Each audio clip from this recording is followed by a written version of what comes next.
Okay, so hello, good morning to everyone, and welcome to our session for this morning. Okay, so as you can see, medyo iba naman po natin yung background po natin, and let's make it a little bit colorful because for today, what we are going to be discussing or what we are going to be focusing on would be another type, or actually three types of curriculum that were followed before.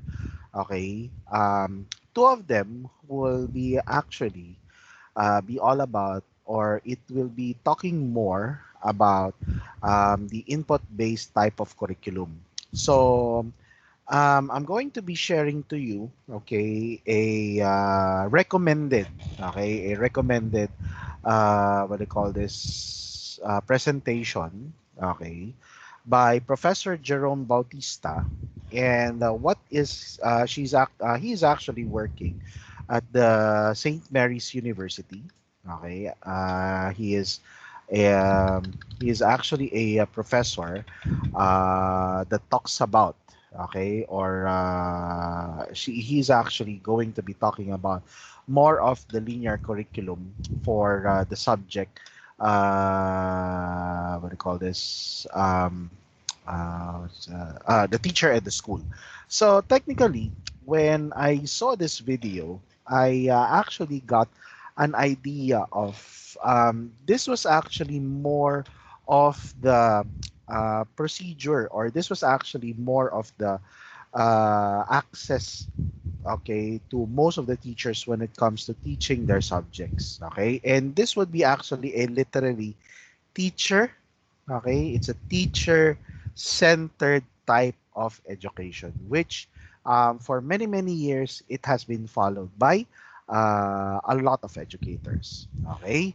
And then the second one is that there's also another one, which is what we call the cyclical curriculum type of education or curriculum development.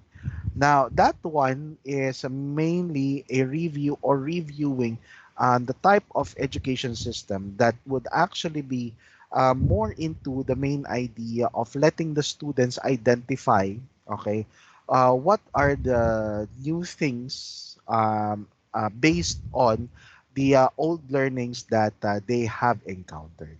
Okay, so with that, my dear students, let us now start. Okay.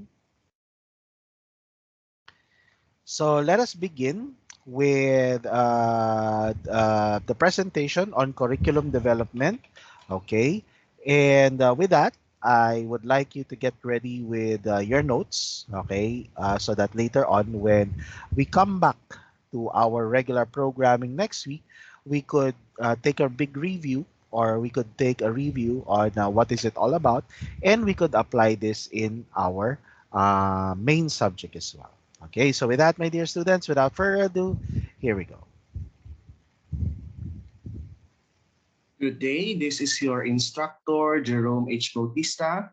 And for this course, the teacher and the school curriculum, our new lesson is on linear curriculum development models.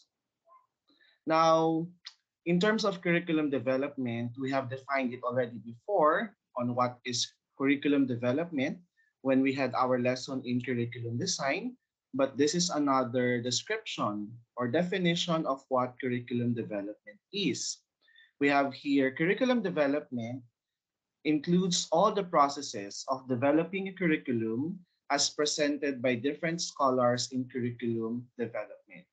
There are several curriculum development models that we can use for us to be able to write or design our own curriculum. For that, we have three categories of curriculum models. We have the linear, we have the cyclical, and we have the dynamic. Now, from these terms, we can already see the differences among these three curriculum models. But we are going to focus first on linear curriculum development models. Now, why are these models called linear? Linear comes from the word line. And just imagine a line and just imagine a process. such as align. The models are linear because the process follows the path or a path of one line. The line prescribes a rational step-by-step procedure for curriculum development starting with objectives. So given here is a figure of what a linear curriculum development model is. It follows the path of one line from step 1 to step 2 to step 3 to step 4. Now for the different curriculum development models to be discussed in this lesson, all of them will follow the linear development, meaning we have this kind of path that we will follow for us to design or create the curriculum. Now, first we have Tyler's rational linear model. So who developed this first model of curriculum development? Ralph Tyler at the University of Chicago developed the first model of curriculum development. And for many years, it has been the basis of all the curriculum development models that has been developed by other curriculum scholars. This is the most famous among the other models, and this I think is the easiest model to be followed. Tyler argued that curriculum development should be logical and systematic, and so we have a rational linear model. We have reasons on how we can develop the curriculum, and that when we develop it, it has to follow a step-by-step procedure. He presented a sequential pattern from objectives to content, learning experiences, and evaluation. And I think this is very familiar for those who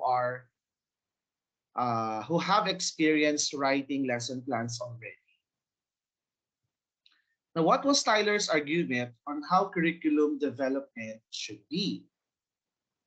According to Tyler, Tyler argued that curriculum developers should respond to four basic questions. And these four basic questions here align with the steps of Tyler's model. What educational purposes should schools seek to attain? What educational experiences are likely to attain these objectives?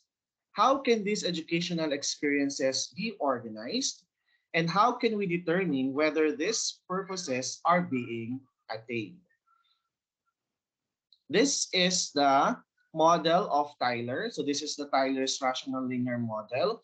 And as we can see, Tyler, aside from addressing the four questions, he also tried to identify our three sources, our three curriculum sources, which are influential on how we are going to develop the curriculum.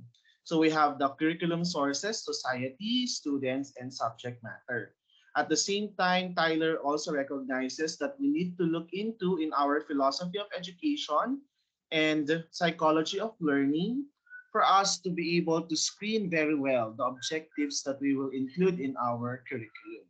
So from those foundations, the curriculum developers can now start with selecting objectives, and then second, selecting learning experiences, third, organizing learning experiences, and lastly, we have the evaluation. And it's very simple and it's very easy to follow. The next linear curriculum development model that we have is TABA's grassroots rational model. We still have the word rational, meaning there are reasons for this curriculum development. And it has to be founded on some things which are deemed important. So how is TABA's model different from Tyler's? Hilda Taba's model is a modified version of Tyler's model. They both show logical, sequential, and logical, a systematic process. They are similar, only that there are additional inputs from Hilda Taba. She argued that curriculum development needs more information input in all phases of curriculum development. And I think Hilda Taba also gave importance on including teachers as important aspects in curriculum development. For Tyler, Tyler did not mention who should be the first ones to do the first step of curriculum development. But for Hilda Taba, since it is grassroots, our grassroots are our teachers. And the teachers are knowledgeable on how the curriculum was implemented before and could be implemented. So they have a lot of influence in the curriculum that we are developing. So what are the additional inputs of TABA on curriculum development? So I will show you a table presenting the differences and similarities of Tyler's model and TABA's model. So Tyler has 4 steps while TABA has 7 steps. And we can see similarities already. Selecting objectives for Tyler is similar with formulation of objectives with TABA. Selecting learning experiences for Tyler is similar with selection of learning experiences for TABA.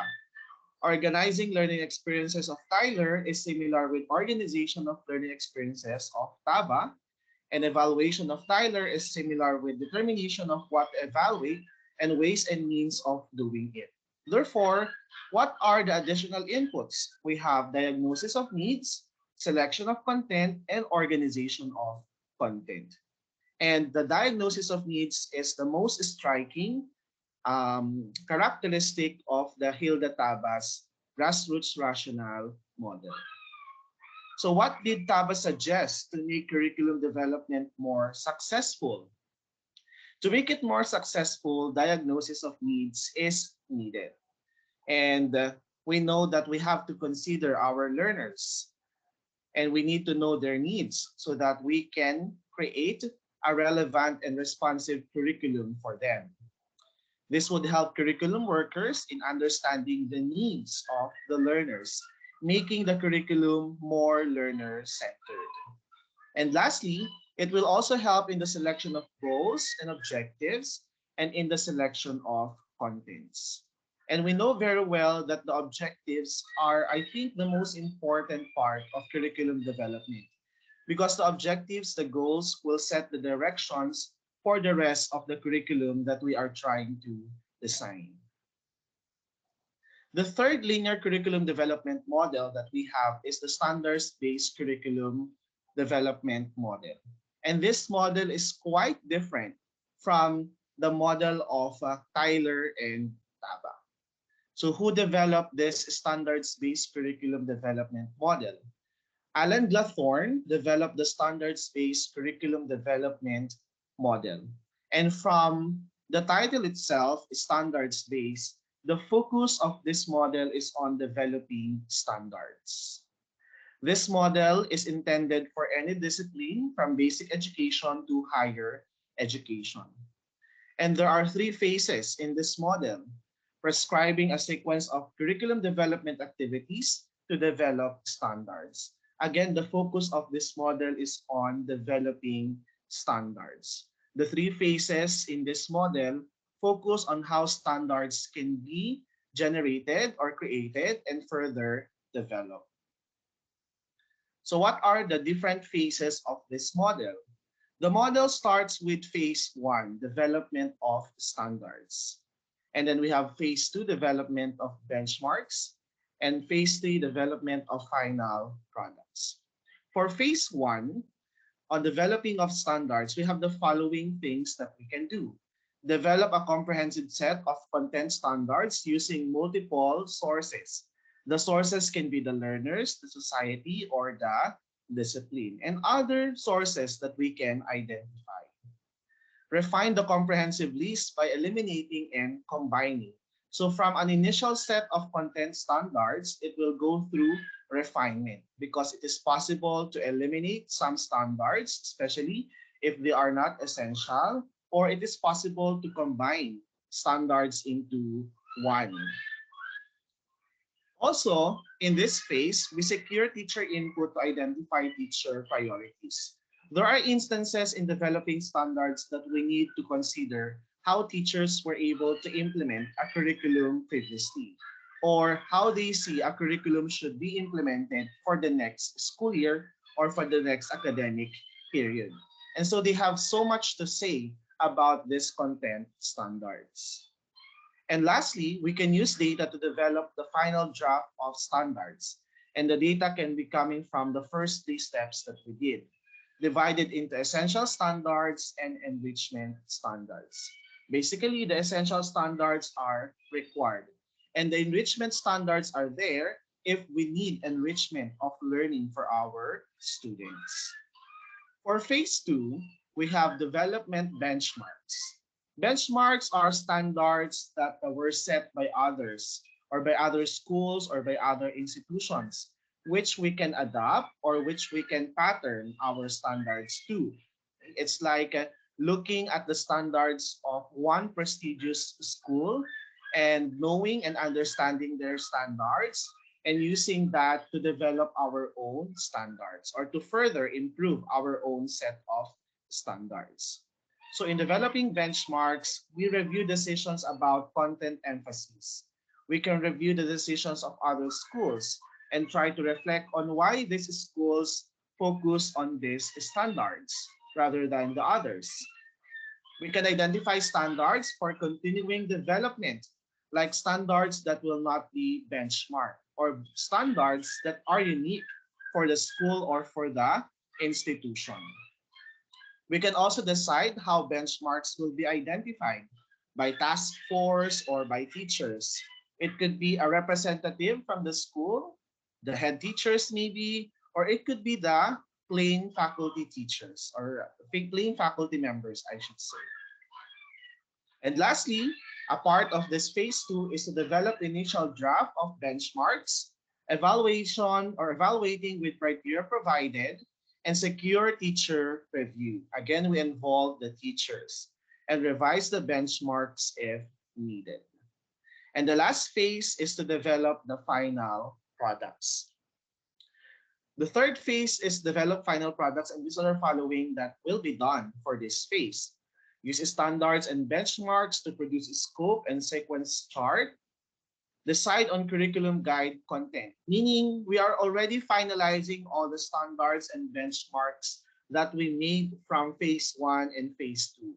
And so we now go to developing the final product or the final set of standards that will be communicated to the teachers who will be implementing the curriculum. Analyze benchmarks into learning objectives, and that's it for the phase three. So other things that we need to know about the standards-based curriculum development model. What does this model emphasize? Now, I have mentioned a while back that the three phases focus on developing standards. And that is the main emphasis of this standards-based curriculum development model. It emphasizes this activity as the first of the activities of curriculum development. And what does this model recognize? This model recognizes the importance of using multiple sources and the teacher's inputs. So I have mentioned in the previews that teacher inputs are very important because they know how the curriculum was implemented before and they have more knowledge on how curriculum can be properly implemented in the actual classroom. Now, teacher inputs is one of the neglected ideas in the Philippine setting because what we follow in the Philippines is a top-down approach wherein the decisions will be coming from the top posts or the administration, and then the teachers will only serve as implementers. But not for standards-based curriculum development model. And of course, this is also emphasized in Hilda Taba's grassroots rationale model, that we need to involve teachers at the beginning of our curriculum development. So what makes the model incomplete? I think comparing the model with Tyler and Taba, you can already see the difference because there are so many steps for Tyler and Taba, but for standards-based curriculum development model, although there are three phases, the three phases focus only on development of standards. The model is incomplete because it only focuses on developing curriculum standards. It doesn't have the other steps like in the models of Tyler and Taba. Now we have the last linear curriculum development model for this lesson, which is the Understanding by Design model, or the UBD. So who were the developers of this model? We have Wiggins and McTighe. And this model was first introduced in 2002 and further developed in 2005. How did it become a byword in the Philippine educational system? There was a period in our basic education that UBD was used as a main framework in developing lesson or learning plans of our teachers.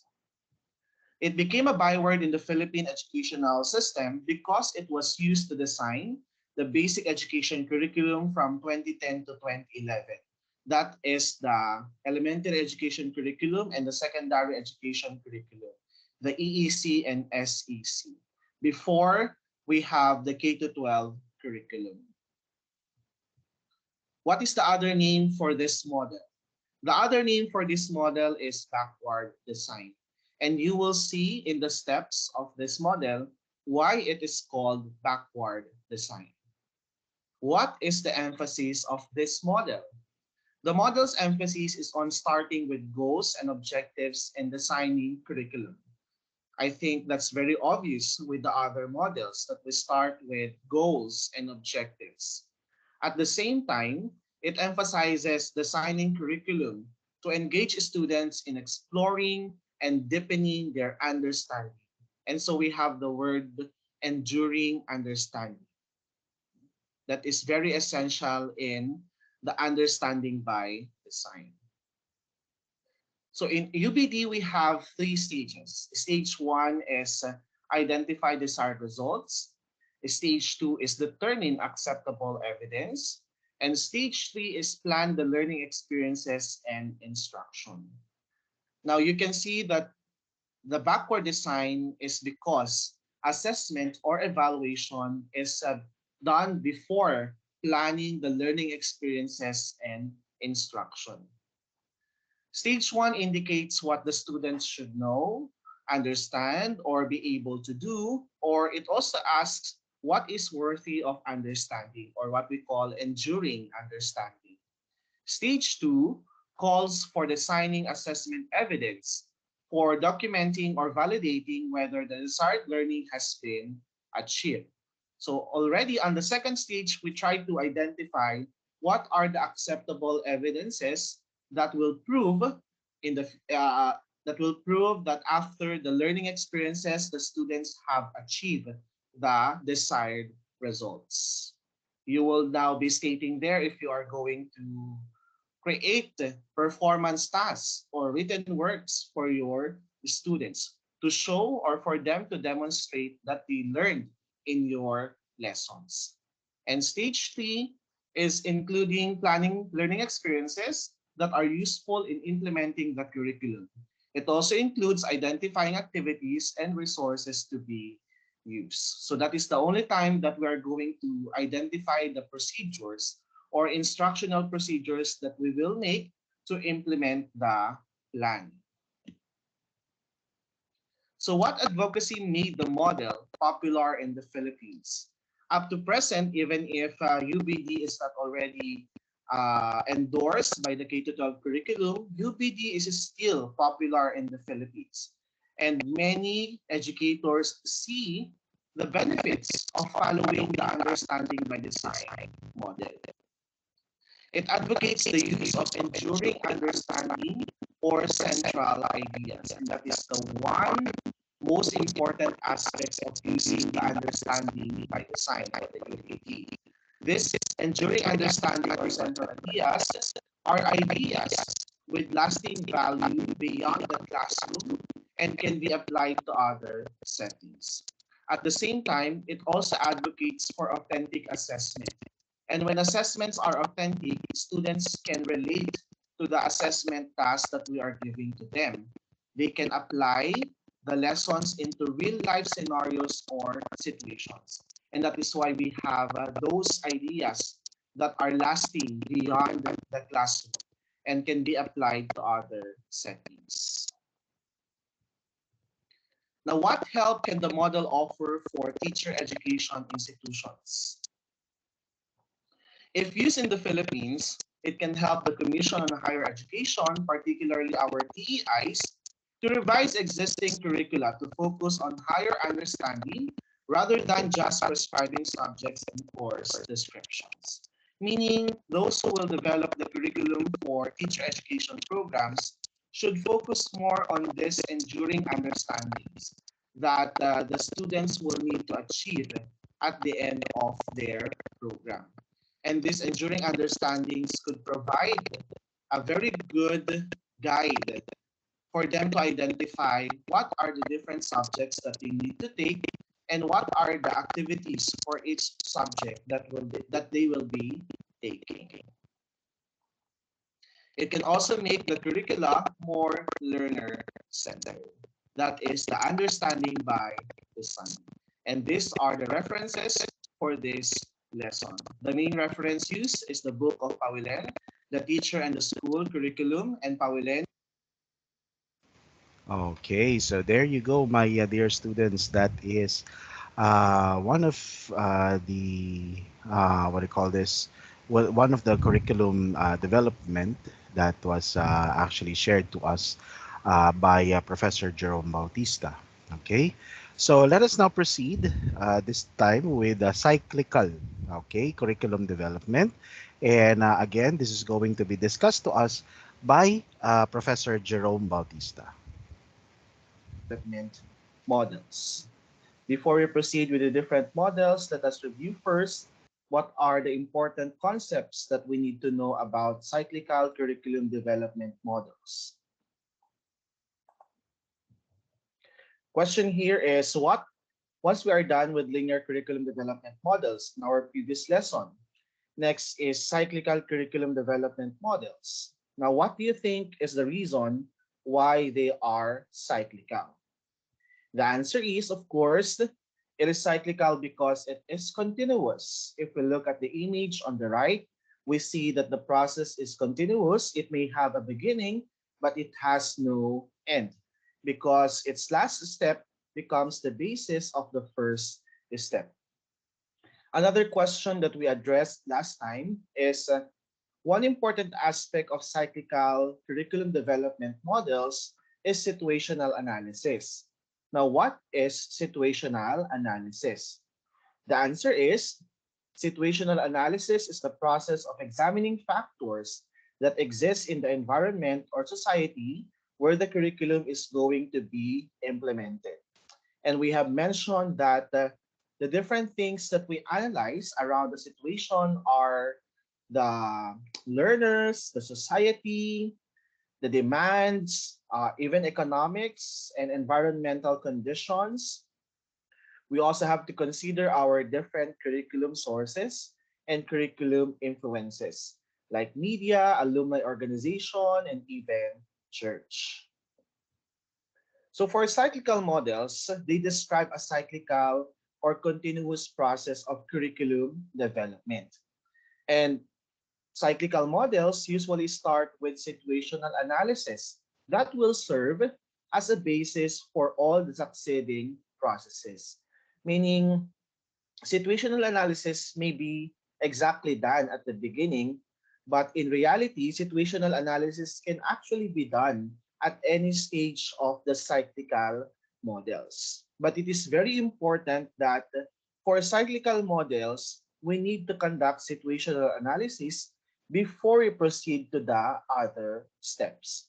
This is similar to what Hilda Taba have included as an additional input in the curriculum development process. So the first cyclical curriculum development model that we have is the Coase-Nicols curriculum development model. And who are the developers of this model? The developers are Audrey Nichols and Howard Nichols in 1978.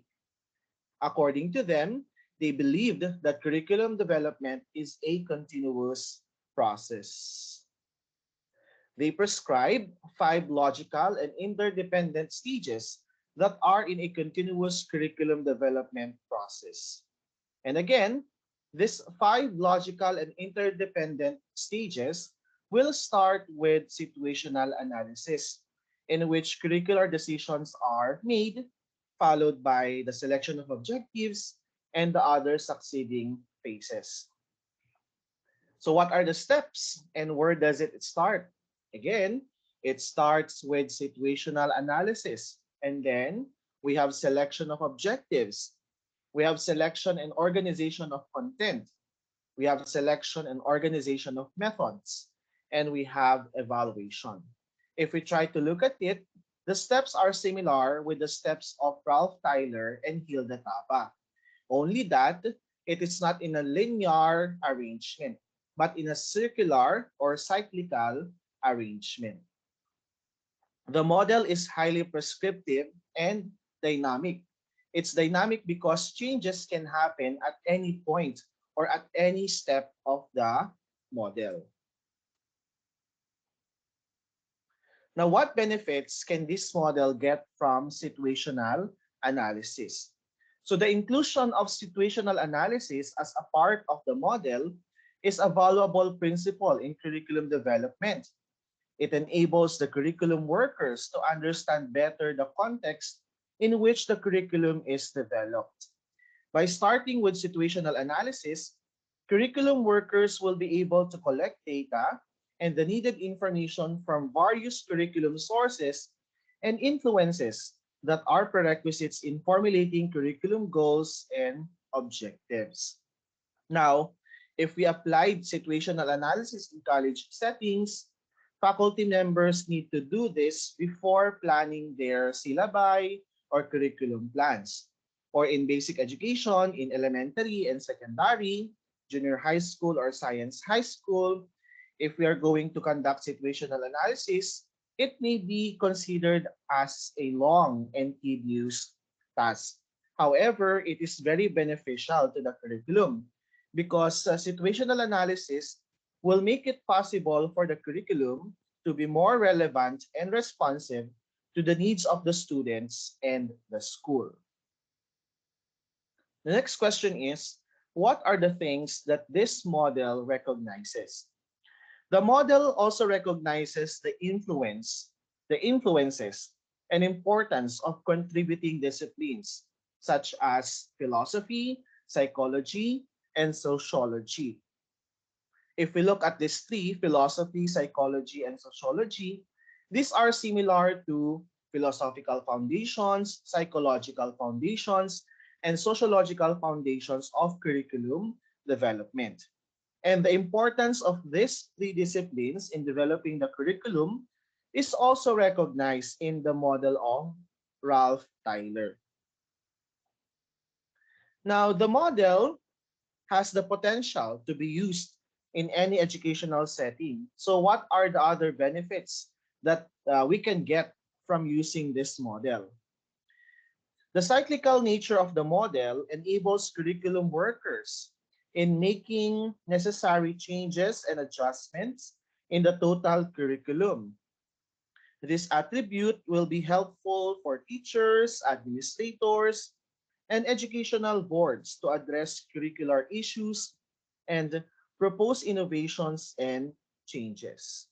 Again, this is because the model advocates a curriculum development activity that involves continuous improvement.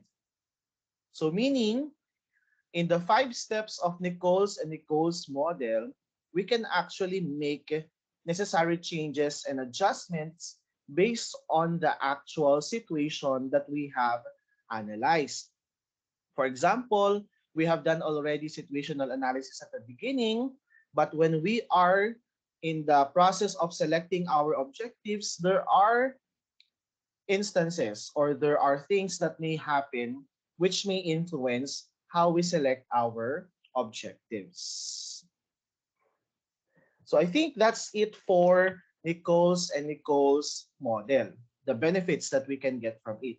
But we need to take a look also at the weakness of this model. So what weakness does this model has for the Philippine setting? There is little weakness found in this model. The possible problem that may occur is that many curriculum workers are used to develop curricula following a linear model, like in the Philippines. In the Philippines, curriculum development follows a top-down approach where many curricular decisions are made in the national level. The goals and contents of the curriculum are set by the state. In the context of higher education, there is a tendency that they will not follow this model because of the tedious job of conducting situational analysis before developing any syllabus or curriculum plan. Those are the things that you need to know about the Nichols and Nichols model. The next cyclical curriculum development model that will be included in this lesson is the contextual filters model of course planning.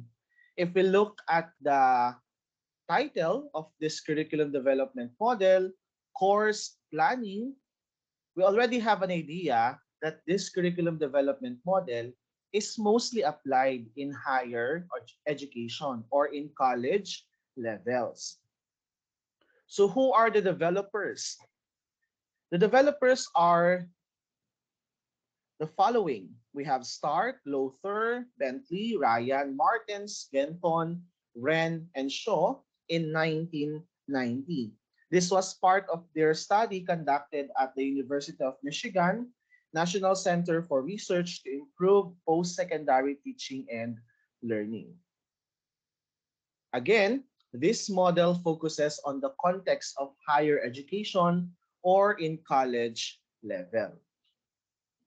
Now, there are terms that we need to understand first about the contextual filters model. So first is we have content influences. Content influences encompass faculty members' background, such as educational attainment, their professional trainings, their developments as professionals, and all the things associated with disciplinary and educational beliefs, like what is their philosophy about teaching, what is their philosophy about learning. Those are included under educational beliefs. So for content influences, these are within faculty members. We also have what we call as contextual influences.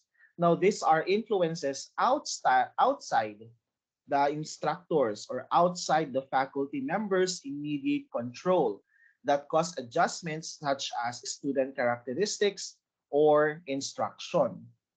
And of course, other ideas or other things about the context where the curriculum is being developed, like economic context, environmental context. Those are outside the faculty members' control, but those things still influence how the curriculum will be developed. And of course, we have the word form, and this now includes the processes that are followed when designing courses. Each of the universities or every university has its own form of curriculum development. And the form may be influenced by the content influences or contextual influences.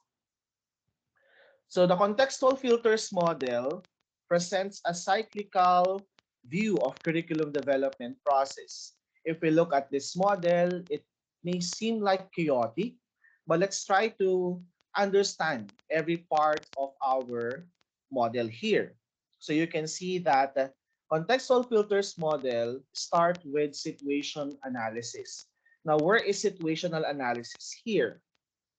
We can see situational analysis under the influence of faculty backgrounds and characteristics, meaning we need to know who are the teachers or who are the faculty members, what are their backgrounds and what are their characteristics.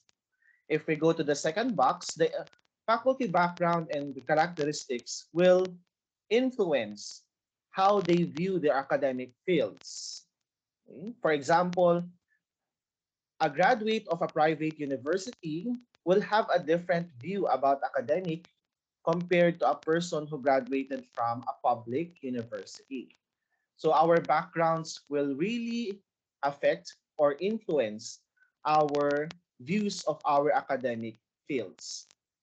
At the same time, these views of academic fields will influence the purposes of education espoused by faculty members.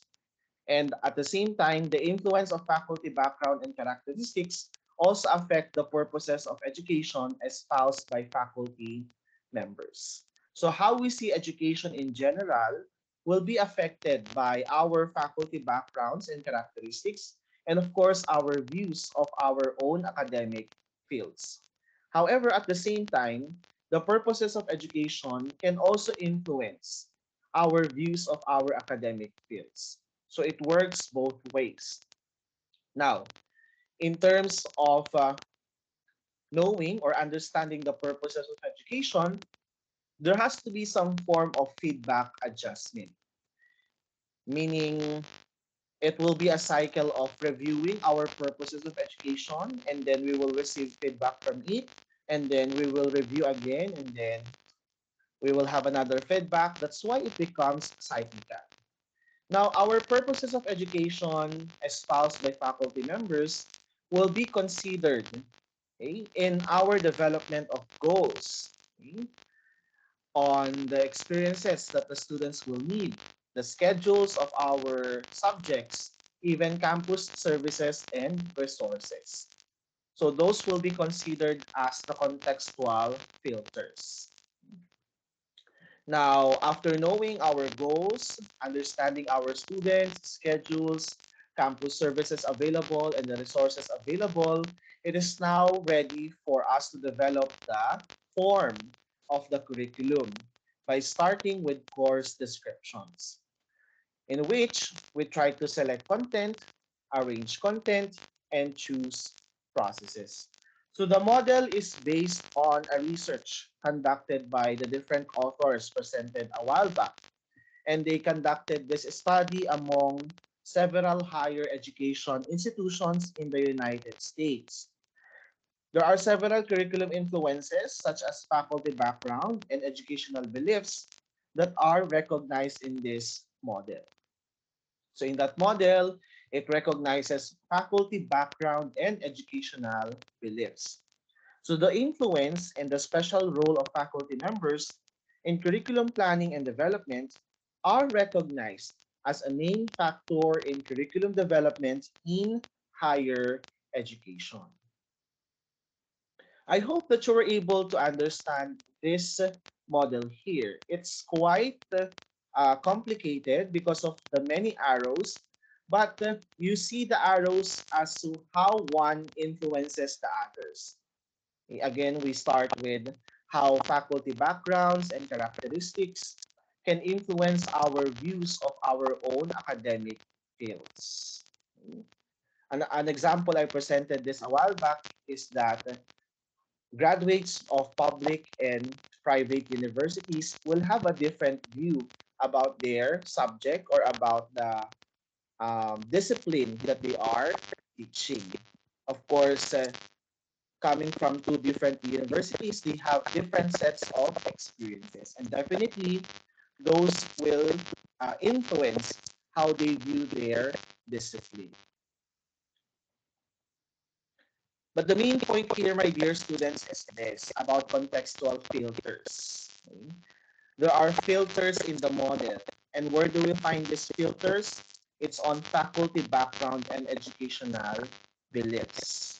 The content influences and contextual influences are the filters in this model. They provide us a guidance or a basis on what should be included in the curriculum that we are trying to develop. Now, what is the weakness of this model? There is one very important weakness that we need to take into consideration if we will follow this model for curriculum development. However, again, to reiterate, this model is very useful for higher education or college level. not so much for elementary and high school levels. But there are things here that are real or that are still um, observed in elementary and high school level, like the influence of the teachers on the academic views or on the purposes of education.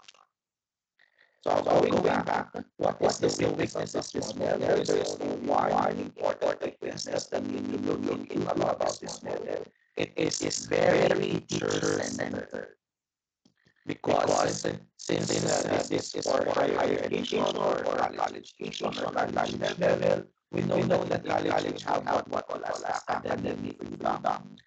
So academic freedom of faculty members are highly practiced in higher education. Given the influence of academic freedom, faculty members may plan the curriculum based on their own convenience. Now, the model can be improved by putting students as part of the content influence. Because in many other curriculum models, students are viewed as a significant source of curriculum.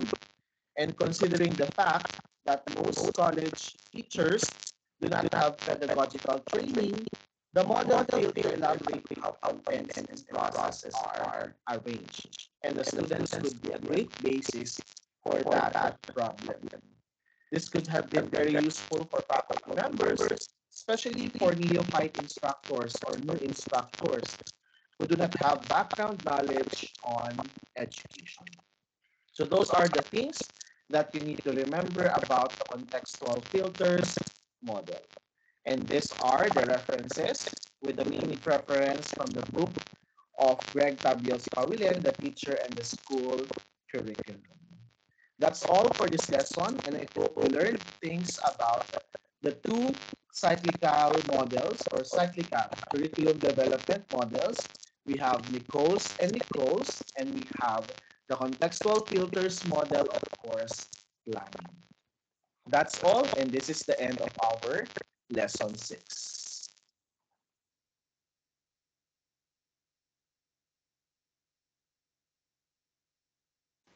Okay, so there you go, my dear students. And again, those would be your two types of education, okay, concentration that was actually discussed. Wherein, as I was saying a while ago, it is more of a uh, teacher-centered type of education. Diba? Framework pa lang, puro faculty, it talks about the faculty, it talks about the teachers, it talks about the management itself. But the thing is that there is no involvement of the students. We're in right now, you would be able to see the difference of the old curriculum from the new curriculum that has been introduced to you, which is the OBE type of learning strategy. Okay. Now, the question there that I would want to pose to everyone is that, sir, if that is the case, okay, why is it that the K to 12 framework would be actually be an educational plan wherein they would want to have the students be more of involved in the idea of learning. That's why before OBE came out, okay, before OBE came out, there was actually one learning style, or there was actually one learning approach that was actually introduced in the various schools. And this would be the UBD, okay, or Understanding by Design Learning Approach, okay. Now, in UBD, my dear students, what most teachers or what most schools was actually looking for would be the holistic approach of certain lessons wherein the students will be able to look into a scaffolding type of education. Okay, na kung saan they gave a lot of value, okay, into the understanding of a certain topic, but it doesn't focus on the topic itself. Okay, so the next sets of videos that I am going to be showing to you would be all about the three stages of the UBD type of learning approach. Okay, but before we go into that one, I'll be giving everyone first a quick screen break of 10 minutes. Then after that, we are going to be looking into the UBD type of learning. Okay, so with that, I'll be seeing you in a while.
Okay, so welcome back, my dear students, okay, to our session.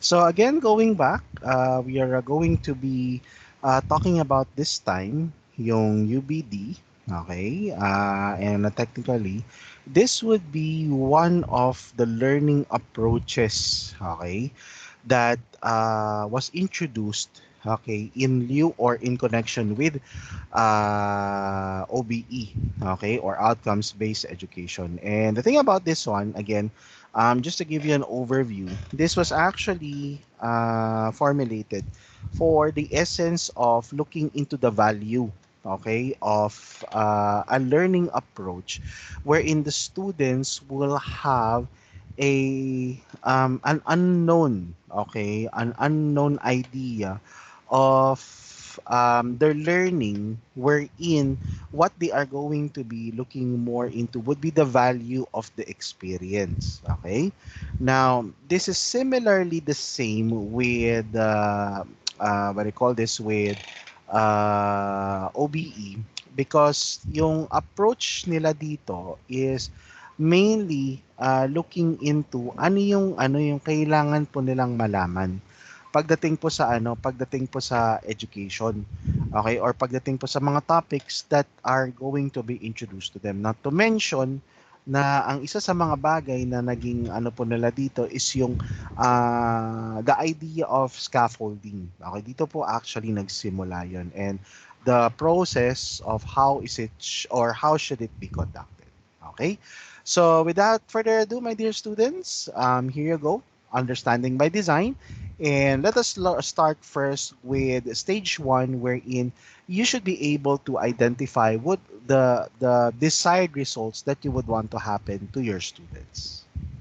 Hi, and welcome to part one of our three-part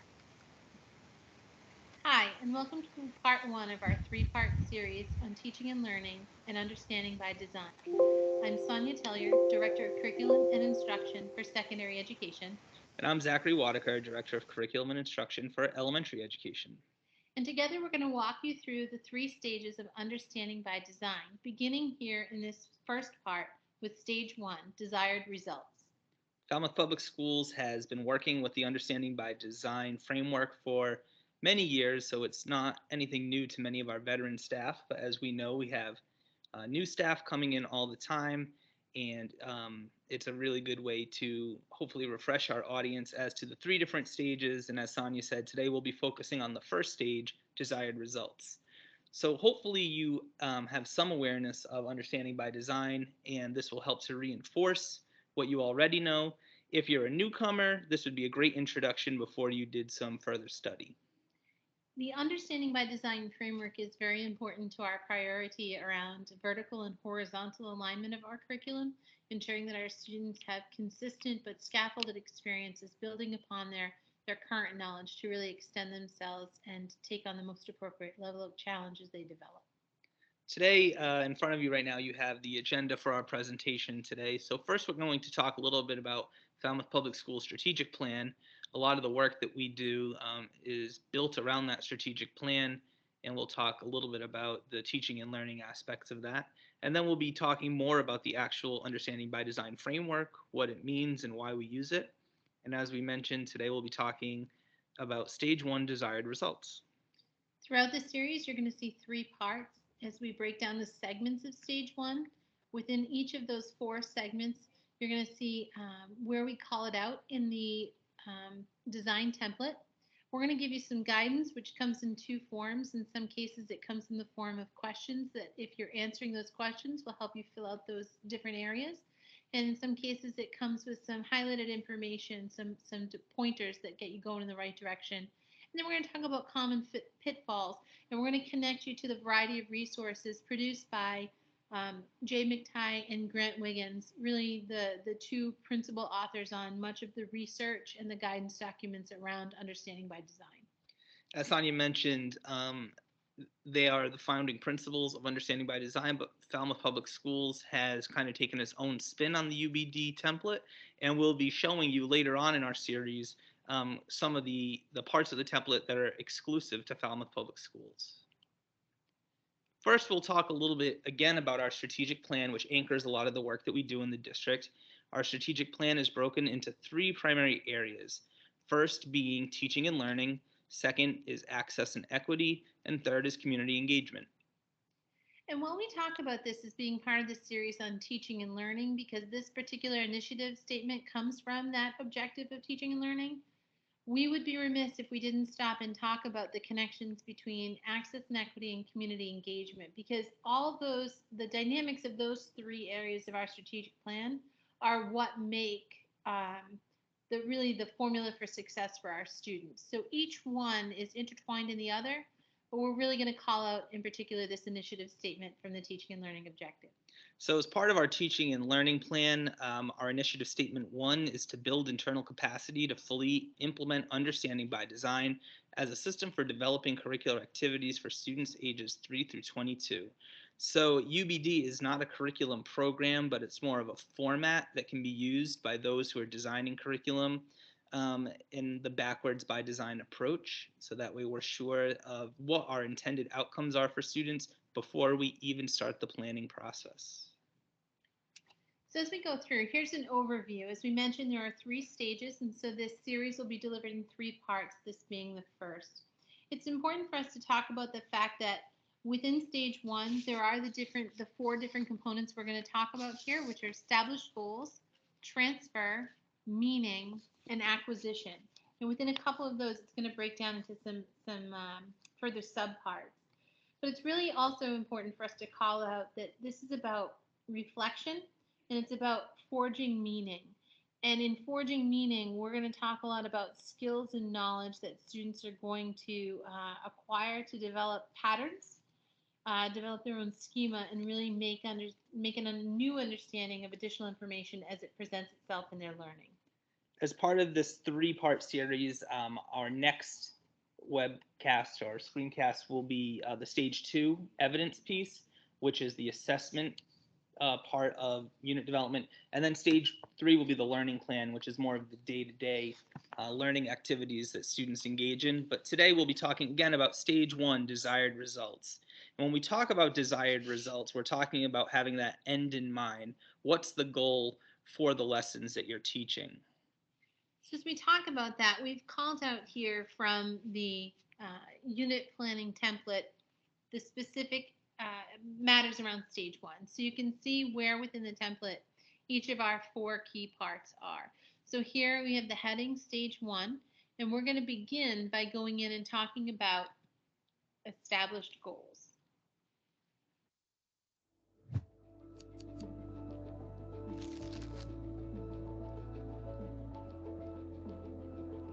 I think young people, what we do best is lead by example. We don't want to wait until we're older to start creating change or to live healthier, longer, and better lives. So young people today are taking action into their own hands and, reinventing systems, building new enterprises, and making new innovations. Because we know one thing for sure is that we don't have the luxury of time to wait until we're older or to wait for the policy change to take place. So that's where we're seeing young people, look at linear systems and turn them circular, look at challenges and take them into opportunities. And I think that this is the skill that young people have of resilience, but also the ability to think outside of the box and be creative.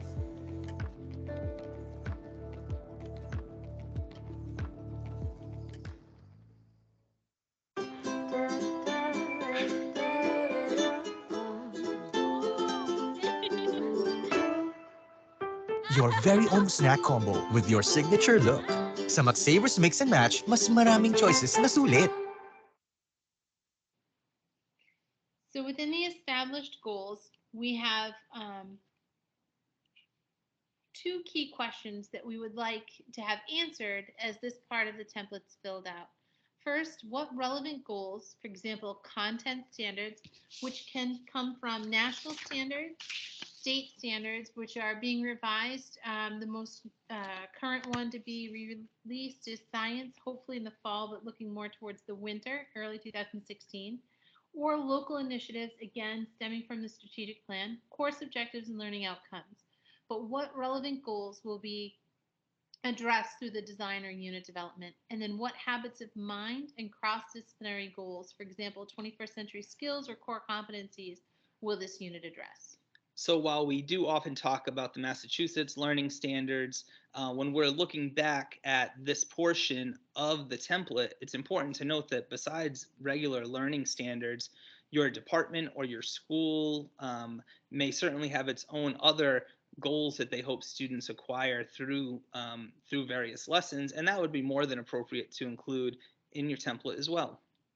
You will also notice for those who have been engaged in UBD work in the past, that the template does look a little different than it had in the past. This is what they call their version 2.0. The established goals area used to be at the top running horizontally, but now as you can see, it runs vertically on the left-hand side of that column.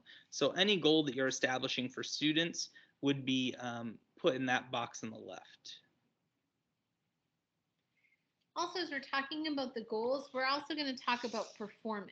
What is the performance in which you expect students to engage that would demonstrate their learning and demonstrate that they're able to achieve the goals?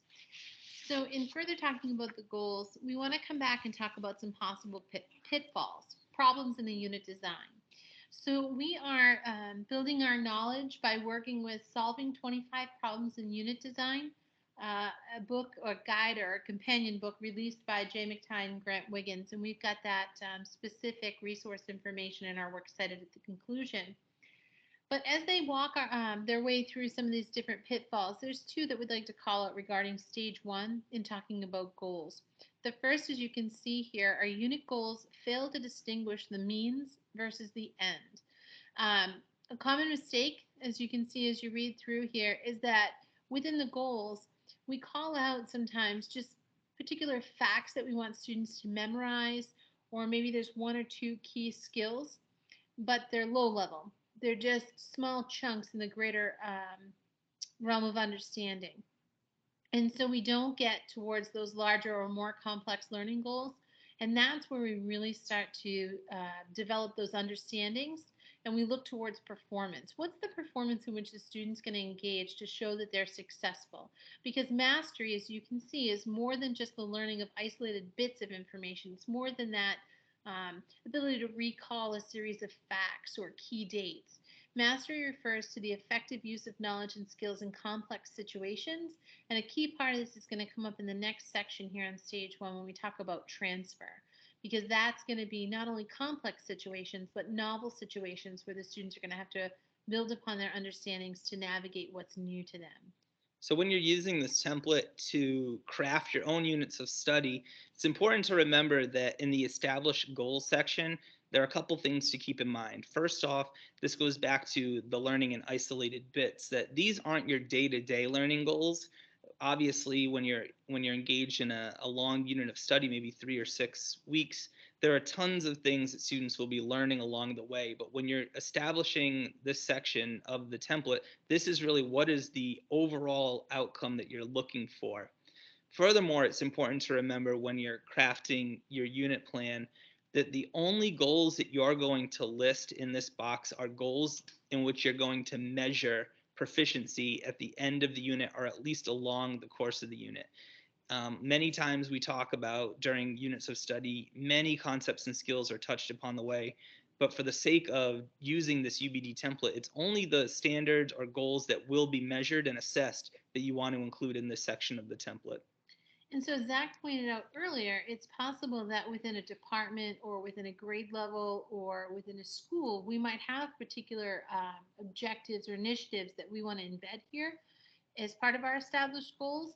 However, it is possible that you're just calling out a handful of standards that are related to the unit that are important to working your way both through the unit, but also towards student success, scaffolding them up towards another upcoming unit or something in another discipline. So there are a couple ways to approach this, but you just want to be careful that you don't put so much information there that you get lost moving through the next steps. You really want to be choosy about what goes here, recognizing that this is just one of many units in which you'll engage the students over the course of the academic year.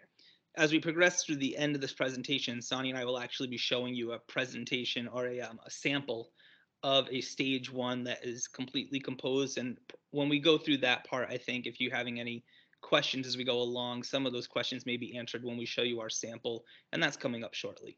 Oh, and then just before we leave the slide, we want to point out a second possible problem in unit design related to goals, and that's that the unit goals are not clearly related. So we're always talking about coherence of learning, unity, and we want that coherence visible to students. Sometimes we get caught up in our own train of thought as educators, and we understand, the connection between leaving point A and arriving at point B, even if it's a zigzagged path. But the students don't always see that, and so we want them to understand and have as much of a sense of connection to the topic and understanding as we may have. Maybe not to the same depth that we have as educators, but certainly we want them to see the way. And so that's what we're getting at here in this second pitfall. Continuing on with stage one of understanding by design, we're going to look at that second box on the template, and that second box is titled transfer. When we look at transfer, we're talking about what will students independently be able to do based on the learning that they're doing within this unit. And I think another key part here is this is another one of those expansions as part of the 2.0 UBD design template. So this is a new feature for some of you who may have been using the older model. So we're going to talk a little bit about this here moving forward with transfer. And as you can see, there's a guide or a lead-in. Students will be able to independently use their learning too. So here are some helpful questions to guide you into filling out this section of the unit design. So you can ask yourself, what will the students be able to do as a result of this design to aid vertical and horizontal alignment of learning? So not just what they're doing within the unit, how does it help them connect the information or understandings that they developed in a previous unit? How is it going to set the stage for their learning moving forward? But beyond that, beyond the sort of horizontal scope of the grade in which they're now in, what's the vertical connection? How is this connected to their readiness for the next grade level? Or, if they're moving from, middle school towards junior high, towards high school, how does this in the grander scheme connect so that students aren't necessarily relearning old material as they mature, but getting a more sophisticated sense of understanding as they move through and getting more complex information? And sometimes we need to do a better job in working with our teachers to help them understand what the transfer is. And sometimes when we're so tied into our own content level and our own curriculum, we don't really know what the transfer is going to be as well. And that's why it's important as classroom teachers to really understand how the skills and content that you're exposing students to each year builds year after year, and also knowing where the students came to you from and the transfer from previous years and how that's aiding in your classroom. And then finally, the third guiding question here gets at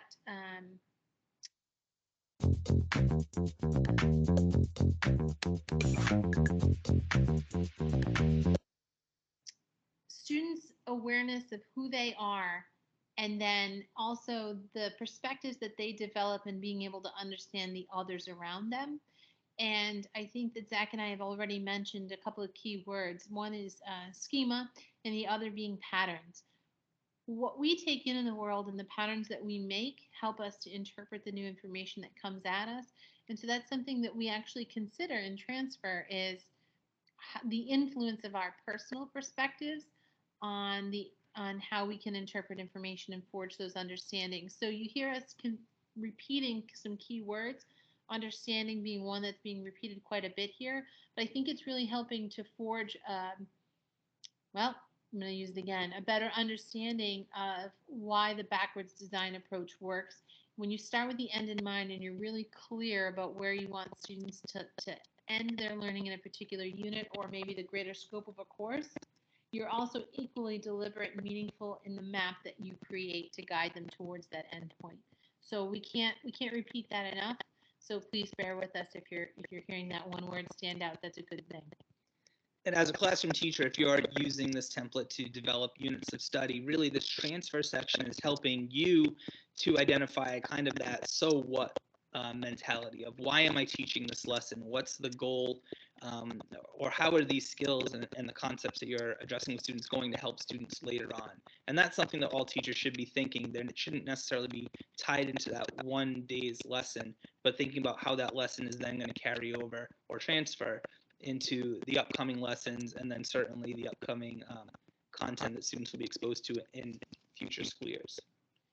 So with that, let's look at a couple of the common pitfalls. And again, we're drawing from that same McTighe Wiggins source book, Solving 25 Problems in Unit Design, and we call out two of their problems within stage one. The first being that the unit is overly activity oriented. Sometimes we can get so caught up in designing a unit and having a couple of really great activities that we think will really excite the students that we start to chain activities and we don't necessarily get at the depth. So as you can see here, it's typically not the activity that causes the deep learning of the transfer, it's processing the activity. So after you've engaged in that activity, how do you reflect upon it? How do you debrief it? And giving students the time to do that allows them to determine their understanding of what meaning they're taking away from it, which allows them then to create the generalizations that aid transfer and link them up to the next bit of information and the next skill that's presented. The other aspect is that the unit is coverage oriented. It doesn't bring in enough of the activity. So we're really talking about having that balance of having strategically designed activities that are going to support the content coverage that's happening in the classroom. So specifically, when units have too much coverage going into it, is that there's no real plan for causing learning, as it says here. It's merely a plan for what the teacher will talk about. And the real need, plan and teaching to understand, is to discover the material. Right. We move beyond cover to discover. We're going to move forward from transfer to talk about the next of our facets within stage one, and that's of meaning. And meaning breaks down into two parts. One is understandings, and the other is essential questions. So for those of you who do have previous knowledge of understanding by design, this should look very familiar. The understandings and essential questions help the teacher in creating that learning plan and determining really what are the areas of those established goals or what parts of the established goals really are going to help carry over into the learning plan and the assessment that would come after that. So here we've swapped a little bit in our protocol for providing guidance. We've transitioned away from questions, and we've provided you some bulleted points to help you gauge whether or not you're on the right path at both identifying the understandings for the unit and identifying the essential questions. So when we look at the understandings, these will give you a list of things to consider again when you're starting to determine what the results are that you want for your students at the end of the unit. So just a couple of these are the ideas that result from analyzing and reflecting on one's learning. The understandings provide context and clarity to content that may not have previously been understood. Also, just to draw off that point, to go back to the piece that we just talked about with transfer, having the end in mind, this is that roadmap that you're creating. So no matter how windy the path may be, getting to the destination, if you have a clear context and you're providing clarity to the learning, and you've got that clear frame, your student will be able to follow along and be successful in navigating that path. Something to consider too when you're crafting out these understandings is that you want to make sure that there's room for your students to personalize these understandings and for it to be open to interpretation. As the teacher, a lot of times you're facilitating a lot of these discussions and exposing the students to new content. However, one of the ultimate goals is that students will then take these and form their own understandings. So that's something to consider when you're crafting your unit plan as well, that you don't want to have students necessarily take away your understandings, but you want to facilitate the process of them creating their own understandings along the way. And with Zach talking about the fact that understandings are open to interpretation, that's the perfect segue to talk about essential questions, which are open-ended. They're inquiry-based. They're questions that are really deviating from the sense of right and wrong with one clear answer and really forcing students to use those understandings to arrive at a number of different answers to the essential questions. There are overarching questions that are going to guide learning and foster inquiry throughout the entire unit. It's not, you focus on this question today and this other question next week, and then they both appear on the test. It's a very different process for asking questions and getting students engaged. They're ongoing, and guiding. As I mentioned, they cover the process of learning throughout the unit. They might shift a little bit. Students' answers might shift depending on where they are in developing their understandings. And they might also influence the teacher to shift a little bit based on the conversation and the inquiry that happens and the research that's uncovered along the way. But they're essential to the educational process. They help learners achieve that greater focus and understanding, especially if the students as learners have the opportunity to influence the revision of those questions. So these essential questions are meant to guide thinking and to guide synthesizing material. And they're not necessarily questions that would be on an end of unit test or a prompt that students would respond to. However, students can certainly be made aware of these essential questions prior to starting a unit. It's a great way to build background knowledge and formative assessment for teachers to see where students are as far as their previous understanding of some of these concepts and skills. And it's great for teachers to check in with students throughout the unit of study and re-engage in these essential questions just to keep that focus in mind. So with that said, let's talk about that pitfall. What happens when essential questions aren't essential? Again, building from our guidebook with McTighe and Wiggins, we want to again reinforce, and we can't say it enough, that essential questions are inherently open-ended. There's no clear right and wrong. There's no sense of black and white here. There's a lot that's left to interpretation as students filter through their personal experiences, take in the information, and really forge their own understandings. The essential questions are there to get interest going, to get that higher order thinking really accelerated. They support discussion, and sometimes they spark debate. Um, they recur productively over time, and they should be revisited as they point towards the important transferable, going back to that last facet, ideas and processes within and across disciplines. As we mentioned earlier, we'll be looking at an example of stage one very shortly, and we'll be seeing how some of these essential questions can be written and how they can help to drive instruction forward. The last part of stage one that we're going to talk about today is acquisition. This is really what you want students to know and what they will be skilled at, or what we used to call what students will be able to do. So when we talk about content knowledge, we're talking about what the students will know.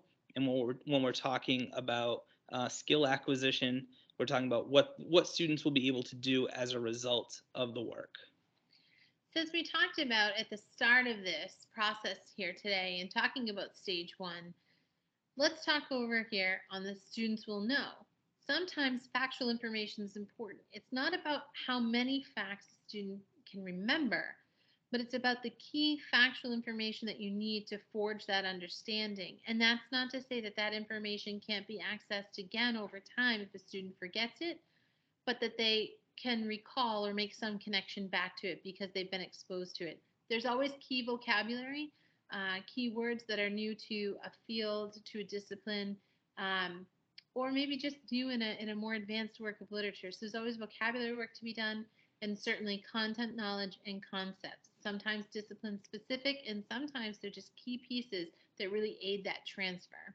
So when we talk about what students will know, whether it be factual information, vocabulary, or concepts, we want to talk about what they'll be skilled at. In other words, based on their content knowledge and based on what students will know, what will they then be able to do?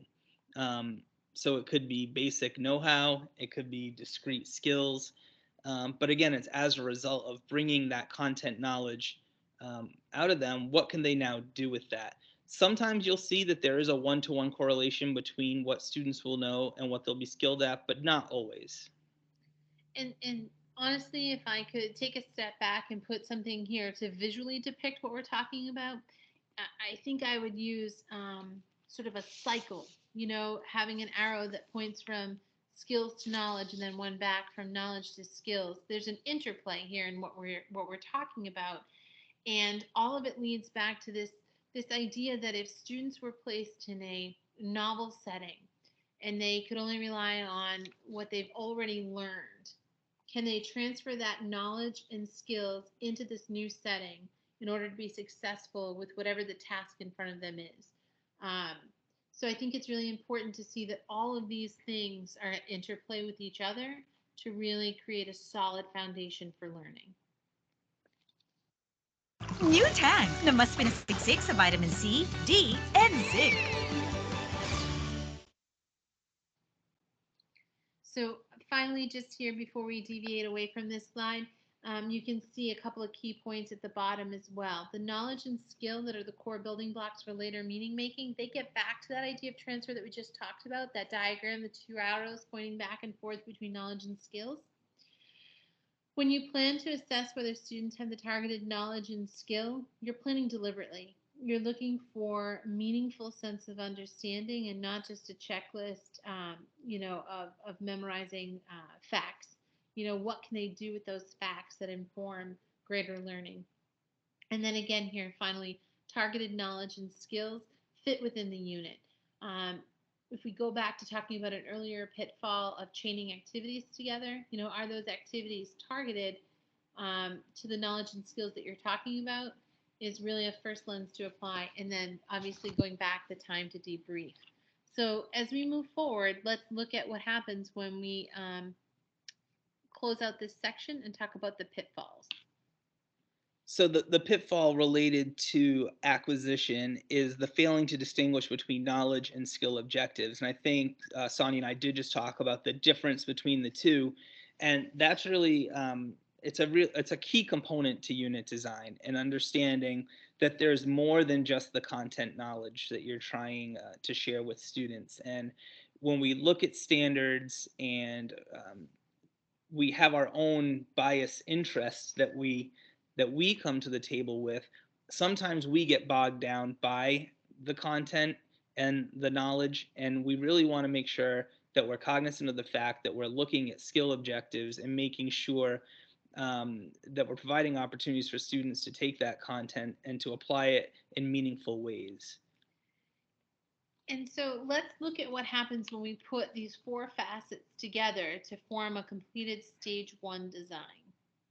Now, bear in mind that we've selected from one of the sample units that Wiggins and McTighe have provided us, something that talks a little bit more universally, something that we can all connect to, and that's learning to drive.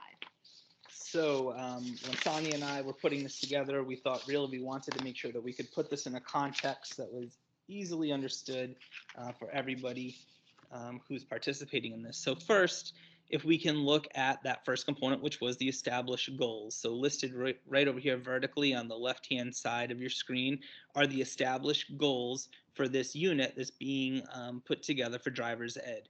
So you'll notice here these aren't Massachusetts learning standards, but they're goals that that students are expected to achieve at the end of this unit. So the established goals are students will drive the vehicle safely and responsibly, they'll negotiate the road correctly, they'll comply with signals, signs, and road markings, they'll interact appropriately with others on the road, they'll minimize risk when driving, and they'll learn from experience. So if you were compiling activities in this unit, these would be the goals that would drive the activities that you'd eventually put together. So then as we move over to transfer, up here in the top, we talk about what students will be able to independently use their learning to do. And we have two key points that we called out here. Again, sampling from our guidebook. We're going to talk about the fact that students would be able to, or drivers in this case, would be able to drive courteously and defensively without accidents or needless risk, and that they'd be able to anticipate and adapt knowledge of safe and defensive driving to various traffic, road, and weather conditions. And you'll notice that in both cases, these are starting out with verbs, which is helpful when we're talking about what they'll be able to independently do or how they'll be able to independently apply their learning. We want to get right to the action. What are they going to do? So we use verbs here to call out our transfer points. So this is, again, the transfer of what we're hoping students will be able to do as a result of learning. Again, when you look here, none of this does it say, nowhere here does it say that students will memorize all laws related to traffic or anything like that, but it's all about really safety and what we know as adults to be good driving skills. That's the ultimate goal and the transfer that we want students to take away from this unit. So likewise, we'll move from transfer down to meaning, and we can see the division between understandings and essential questions. So in talking about our understandings, we want to get at what will the students understand. And in this case, there's 3 bullets that are laid out here and what students would be able to understand or their key understanding. Defensive driving assumes that other drivers are not attentive and that they might make sudden or ill-advised moves, time needed, and effective drivers. You'll notice in each of these bullets, we're starting out with a noun, and we're talking about the understanding, the takeaway. It's in some cases, you might be talking about a person, a place. In this case, we're talking about things as our takeaways, so we want to put the nouns in place. And these are things that students will understand at the culmination of the unit. So again, these aren't going to be taught discretely. You're not going to spend 2 lessons talking about defensive driving, but as a result of all the other teaching that's happening, students will come away from this unit with that understanding, hopefully. And then you can see here that there's 2 key essential questions. What must I anticipate and do to minimize risk and accidents when I drive? And what makes a courteous and defensive driver? Both are open-ended. Both are addressed repeatedly throughout the unit within each lesson, and both help to foster a level of inquiry where students can talk about different risks, what they would do, different solutions or ways to minimize those risks. And it really forces a level of inquiry, and it could rise to a level of debate depending on students' understanding of different traffic laws and violations. And these are certainly 2 points, if you were teaching this unit, that you could expose to students prior to learning. It would be a great way for a teacher, again, as I mentioned earlier, to do formative assessment to find out what students already understand about defensive driving, and then from there help to craft some different activities. But you could see how a student's answer to these questions would morph and form over time based on the learning experiences that they would partake in. And so finally, as we look at the 4th and final facet of stage 1, we come down to talk about acquisition. And that's where we get to talk about the knowledge and skills. So on the knowledge side, what the students will know. And then you can see that over here on the left under acquisition, there are 3 bullets. And then on the skills side, what they're going to be able to do, what they're skilled at. And I'm very hopeful for the 4th bullet, for the parallel parking that makes so many of us nervous. But we can see here a clearer picture of stage 1. And if you've done a really good job at the heavy lifting of working through and talking about the end, what you want students to know, be able to do, be skilled at over the course of your unit, looking at stages 2 and 3 is going to be a little bit easier to do because you've set the lens. Now you're mapping that route. And really, it's so important, even before you start planning one lesson, because we haven't even started talking about lesson development here, to really have a strong grasp of what is the goal that we need students, or what's the goal of our teaching, where do we want students to be at the end of this unit. Once you have a strong understanding of that, everything else will fall into place. So let's then turn to our colleagues, Wiggins and Matai, for some final guidance or advice. In the logic of backward design, clarity about the nature of the learning objectives informs all other aspects of the unit plan and results in more effective learning. If you're familiar with the UBD format, I think most people would agree that stage 1 is probably the most time-consuming part of unit development, just because you have to take some time to really wrap your head as the educator around what really is it that we're trying to get out of the students through this unit development process. It's not an easy thing to go through, but certainly once you spend the time crafting this part of the unit plan, the rest will fall into place. And really that important part is that last statement in the quote, that it resulted in more effective learning. In some cases, you may start to determine what you want the learning to look like and determine what you want the assessments to be. And you can just hold those off in notes in the margins of your work around stage 1 and be better informed when you advance to stages 2 and 3. So finally, as we conclude part 1 of our 3-part series here, working through the stages of the Understanding by Design framework, we want to share with you the 3 sources from which Okay, so there we go, my dear students. And technically, that would be, shall we say, an overview on what is UBD. And again, as you have known, no, and what you have seen, okay, in the video, okay, uh, basically what they have discussed would be the idea of how should you be doing your activities or your lessons based on the shall we say program, okay, or programmable understanding of the students when you are teaching physical education. Actually, one of the things that I'm going to be showing to you would be an example of shall we say uh, a UBD style of approach of physical education. Okay, and this is actually based on adapted physical education. Okay, in adapted physical education, what is mainly focused here would be the main ideas on how should you be teaching physical education in such a way that students will be able to understand your lesson and they don't have okay a clear view or they won't be having okay a shall we say uh, um, what do you call this, an idea on what are they going to be learning. So technically it's something that is a surprise for them. Okay, and the best way to be able to teach this to you, okay, my dear students, would be able to identify, okay, basic skills of certain sports that would be, okay, that would be taught, okay, to your students. So let me just look for,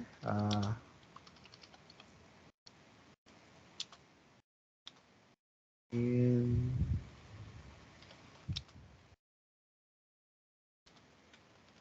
okay,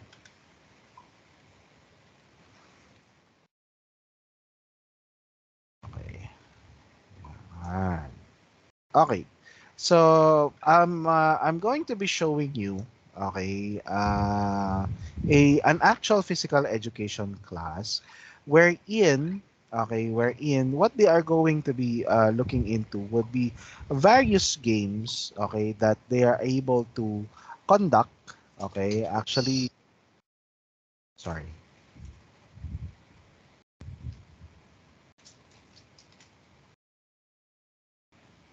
that the okay so going back this would be a game or this would be a physical education class wherein the class itself is actually going to be focusing on the idea of the basic skills in volleyball, but the approach is it is going to be inculcating or it will be involving smaller games okay in the lesson itself. So here we go.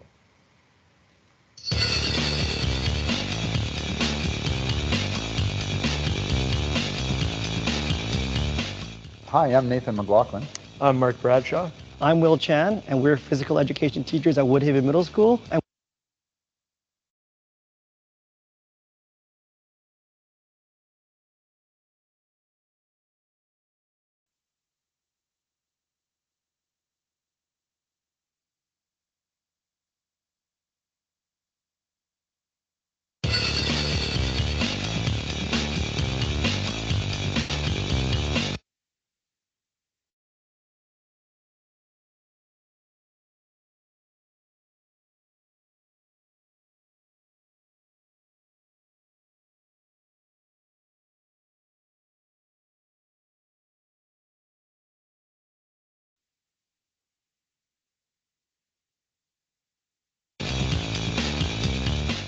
Hi, I'm Nathan McLaughlin.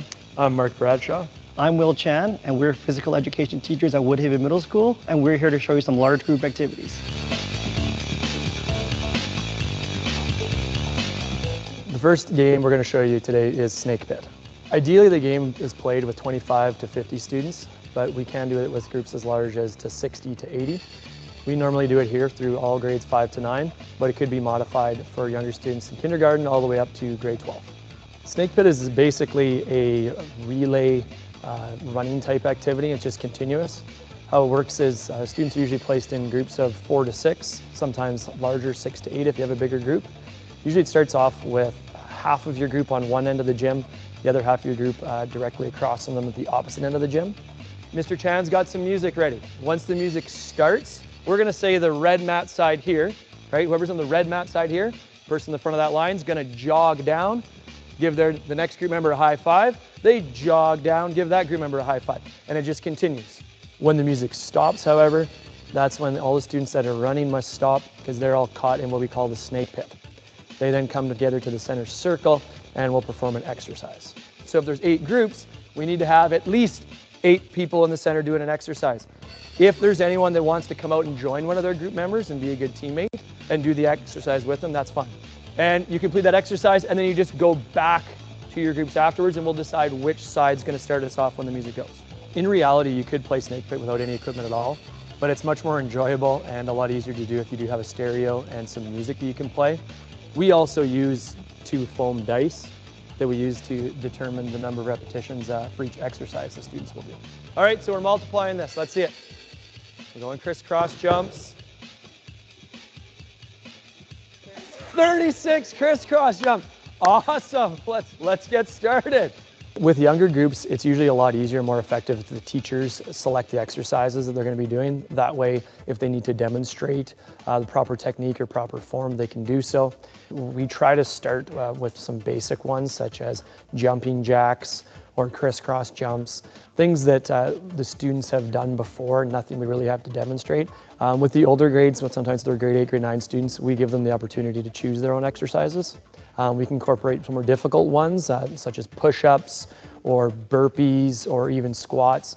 And then if we need to slow things down and demonstrate some things, maybe some core exercises like mountain climbers, things like that. Some of the different movement patterns that you can do just while going from one to the gym to the other could be as simple, starting with a jog, but then as simple as maybe lateral shuffles, meaning they're all facing one side or one wall in the gym and just staying nice and low and shuffling laterally all the way there.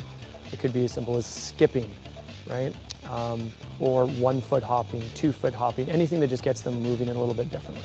Snake pit is a great activity to do as a warm-up. It gives the students an opportunity to kind of build up their cardiovascular endurance as well as work on muscular strength and endurance. Sometimes it's just a great way for the students to get running and get moving and burn off a little bit of energy. Also, if you get an opportunity to incorporate different movement patterns rather than just jogging, and it helps students focus on their physical literacy skills as well.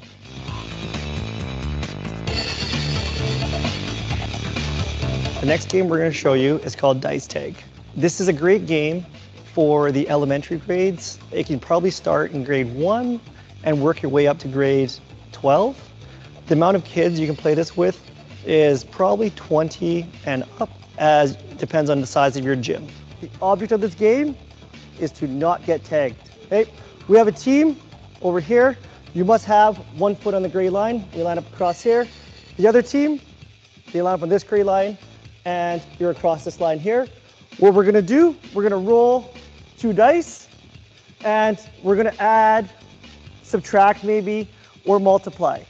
Now, this side over here will be even.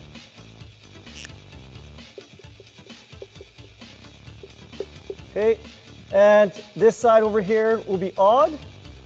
So if we roll an odd number like 2 plus 1, the odd team, you have to sprint back and pass that blue line without getting tagged by the even team. If you get tagged, you would run back and you would come to the teacher and do 5 jumping jacks or an exercise of the teacher's choice and rejoin the game. If, for instance, you were to run the opposite way and it wasn't your number, you would also have to go and do an exercise of the teacher's choice. Let's subtract. So it's always bigger number subtracted by the smaller number. And 0 will be even. I'm gonna throw them right now, both at once. Mess you guys up here. Oh no! That's odd! You guys all come over here. You guys all, you guys, yes. guys are all. I'm smart. I'm smart. There is really no end to this game. It's a great game for warm-up, and it's also a good game to teach a little bit of math skills and get a lot of activity involved.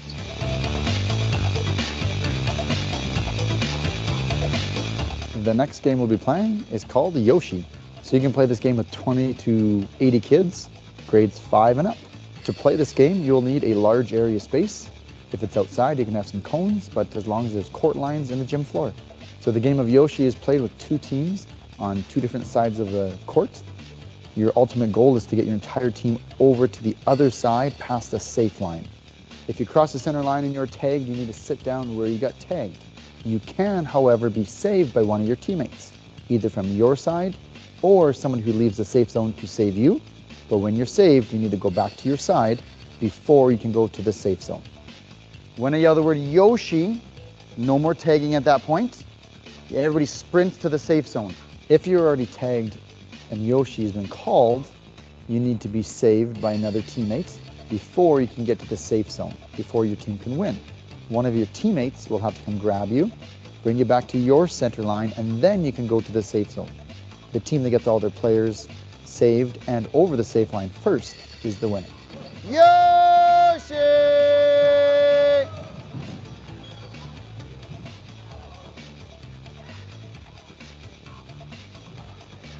Blue is our winners that time.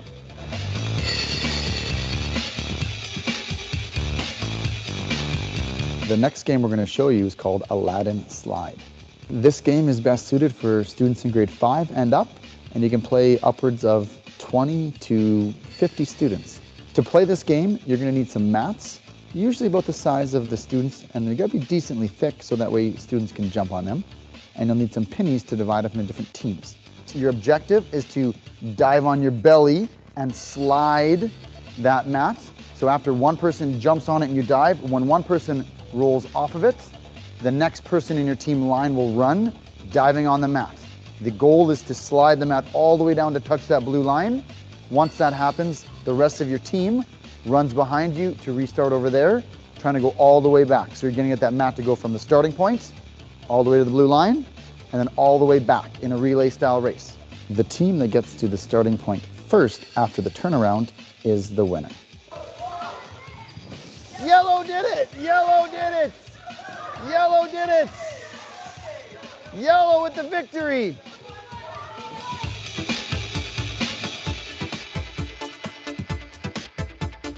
So the next game we're going to play is called Long Ball Chaos. Ideally, this game is best with 25 to 50 students. It can be played with larger groups, even sometimes of 60 to 80. You just need to be a little bit more creative on how you split the students up into teams. Sometimes instead of doing 2 teams, you could have 3 teams with 1 team sitting out for a few minutes and watching and then rotating. But 25 to 50 is kind of that ideal number. We do this activity with all of our students here, grades 5 to 9. And once again, you could probably adapt this for any of the younger grades and older grades in high school as well. So for this activity, the equipment you will need is a foam baseball bat, 1 foam dodgeball, 2 large pylons, and it'd be great if you had at least 1 high jump mat. 2 would be even better to use as safe zones. If you don't have access to those, that's okay. You can just identify certain lines on the gym floor to create safe zones. Also, we like to use either small pylons or poly spots such as these, just to identify a hitting zone that only the batter will be standing in. So Long Ball Chaos is a 2-team game. There's basically 1 team on defense and 1 team on offense. Now I'll start with the defensive team and kind of their objectives. They are basically trying to earn outs or get the offensive team out, similar to they do in baseball. And in order to do that, they can either catch the ball once it's been hit, they need to catch it in the air before it hits the ground, or they can throw the ball and hit any of the runners before they get to a safe zone. Now in our gym, we like to say that the ball is live off of the roof or the walls. So that means that if the ball is hit off the roof or the walls and caught in the air, then it's still considered an out. If the defensive team is unable to get any of the offensive players out, they can simply take the dodgeball, go touch the cone that's in the center of the gym, and that just basically signifies the end of that round and that the offensive team can no longer run. If a player on the offensive team gets hit by the ball, or if the ball is caught in the air and the defensive team earns an out, then basically the offensive and the defensive teams will switch spots. Offense then, right? We do have a batter like in baseball. You'll see here, right, that we've set up some poly spots. This is we're going to call the hitting zone. Only the person that's batting can stand inside this zone. All right? The rest of the players, you're going to be just spread out, the rest of the offensive team spread out behind this blue line. All right? Because this blue line here, right, that indicates one of the safe zones. We have one safe zone here behind this blue line. The other safe zone are the high jump mats there. Okay? And don't worry, I'll fill you in on what those mean. Right? So each round starts, right? One person's up, hits the ball. Okay? Now, the person who hits the ball, they have to run. Just like in baseball, right? They have to try and get to that safe zone. All right? If they get all the way to the safe zone, they can choose. I can either try to come back to this safe zone here, which scores us a point, or they can stay there if they don't feel it's safe or if they think they might get hit. The way it's different than baseball, though, is that everyone else that's lined up here, the offensive team, everyone here has the choice to run or not. So we might have one person running just the person who hit, or we might have all 18, 25 people on a team running at once, trying to get to that safe zone. Every time a offensive player gets all the way to the far safe zone and back, that basically creates 1 point for their team. And they can continue to do that as long as the play continues. That play continues until the defensive team hits them with the ball, or the defensive team takes the dodgeball and touches the large pylon in the center of the gym. Now, if you made it all the way to that safe zone and back, that means if you scored a run, put your hand up, show me how many you scored.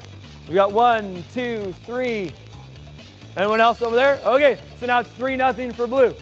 Sounds simple, right? You just run there, touch that, and come back, right? But it is tricky in the fact that you don't want to be too risky with your running, right? You don't want to take too many chances, because if at any point that you're running trying to get to a safe zone or back to this safe zone here to score, if you get hit with the ball, then none of the points count or none of the runs count that anyone's earned that round, right? So you might have 12, 15 people get there and back and possibly score 12 or 15 points.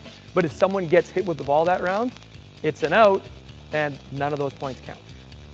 You know, we play this game because it allows the students to focus on several different skills, such as batting, throwing, catching, but it also gives them an opportunity to communicate with their teammates.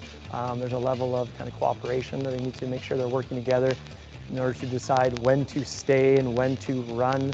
And you know what, also because they seem to really enjoy it. They enjoy hitting that ball as hard as they can, and some of them just love to run. So some of them will continue to run and try and score 3 or 4 points in one round. Oh, got him!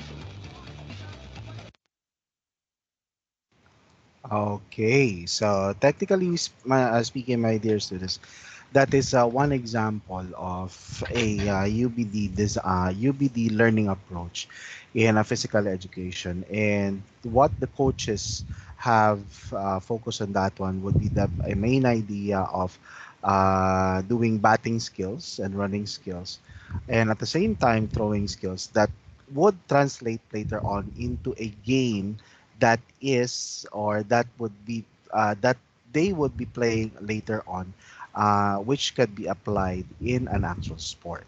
Okay, so mainly, my dear students, that is our session for this morning, and I hope that you were able to learn something in our session for today. Now, just a reminder again, next week that when we come back, we are going to be going back again to our face-to-face sessions again. And I hope that everything will go back to normal. So with that, my dear students, this would mark the end of our day 2 session for this week. And I hope to see you next week. With that, this is your coach, Chris, telling everyone, have a great week ahead and see you next week.